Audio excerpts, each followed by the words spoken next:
This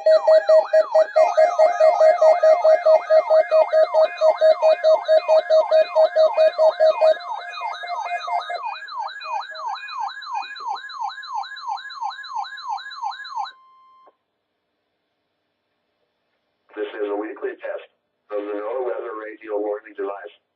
During potentially dangerous weather situations, specially built receivers are automatically activated to warn of the impending hazard.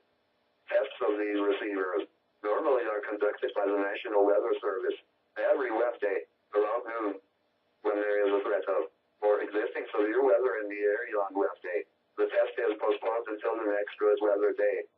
The warning alarm transmitted over this and other NOAA radio stations in southern Wisconsin will normally be activated for watches and warnings that affect the following Wisconsin counties: Richland, Vernon, Adams, Juneau, Marquette, Waushara, Winnebago, Calumet, Manitowoc, Sauk, Columbia, Green Lake, Fond du Lac, Sheboygan, Dodge, Washington, Milwaukee, Iowa, Dane, Jefferson, Waukesha, Milwaukee, Lafayette, Greene, Rock, Walworth, Racine and Kenosha, and the following Illinois counties: Stevenson, Boone, Winnebago, McHenry, and Lake, and all adjacent coastal waters of Lake Michigan.